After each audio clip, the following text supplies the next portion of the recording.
The A500 Mini from Retro Games Limited is an emulator that is presented within a mini replica of the Amiga 500. It's designed to emulate the Amiga 500, 600 and 1200 models with a HDMI output of 720p, and contains 25 built-in games with the added ability to load up games from an external USB stick. If there is one thing that Retro Games Limited excels at, then it's the presentation of their products. The A500 Mini is very well presented with a high quality finish. It does make for a very nice item to display. Hopefully it's useful for more than that. As we take a quick look around the unit, we can see that the device contains 3 USB ports. Ideally, I would have liked to have seen 4 ports so that it can accommodate an external keyboard along with a mouse, game controller and USB stick, but I think that for most games we'll be able to get by comfortably with 3 ports. The molded disk drive slot does look quite good, and it's just begging you to try and eject a disk. The A500 Mini package includes a gamepad controller and mouse. When I look at the whole bundle together, I can't help but notice 2 things. Firstly, I instantly feel like I need to get the peroxide bottle out for a session of retro brightening, as everything is presented in a very 1990s shade of beige.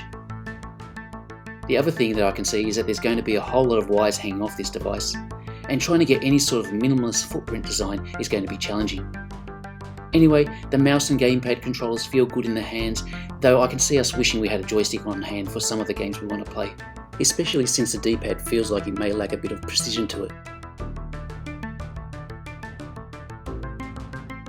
Just to show you all how small the A500 Mini is, let's compare it to a big box Amiga game. It will surprise you how small this device is.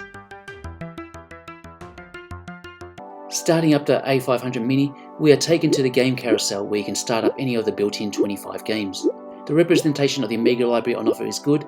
I think it includes something for everyone out there. Yes, you are going to see that some of your favourite games are missing, but the device does provide an option to load up these externally. But while we're on the topic, Retro Games Limited, it would be great if you could include some current day titles like Reshoot R to a list of built-in games in the future. Layers activated.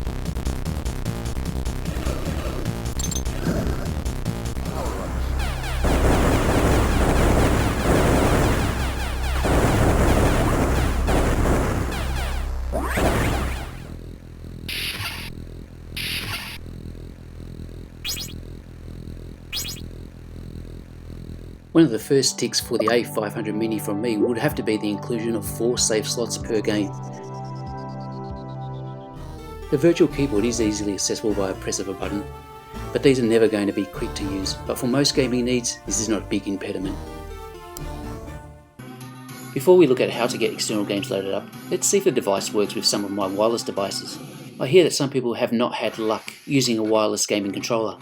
Well, all I can say is go and grab yourself the Logitech Wireless F710 gamepad, as it looks to work flawlessly with my A500 Mini.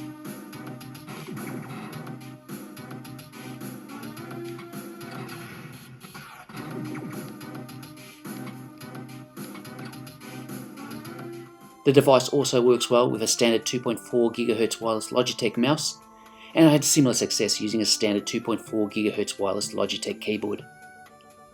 So this is just another tick from me, as this will greatly reduce the cable clutter around the A500 Mini.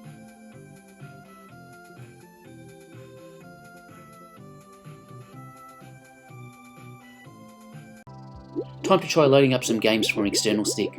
When you plug in your FAT32 formatted USB stick, a USB icon appears on the game carousel.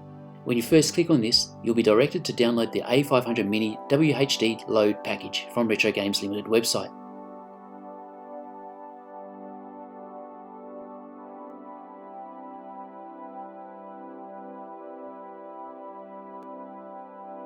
Once you have that, extract the zip and copy the contents across to the USB stick. You'll want the A500 folder at the root level.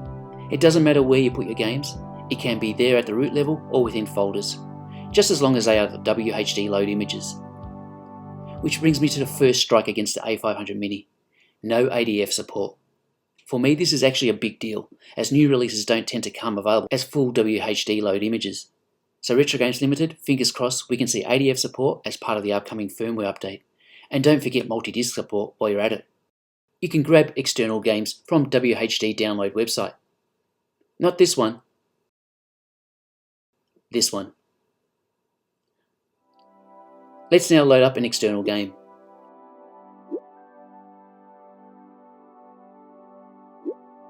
I'll try out Bubble Bubble. And after a little bit of a wait time, we're in and good to go.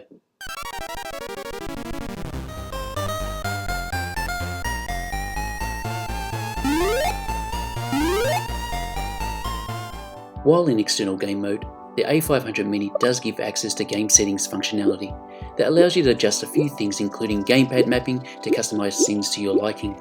But perhaps some of these settings are an admission that the emulation on offer is never going to be 100% perfect for all games out of the box, and some tinkering will be needed. For most part, you should not run into any major problems loading up proper WHD load titles. But one example where things are not right can be heard with Aladdin, where the sound comes out distorted and stuttery.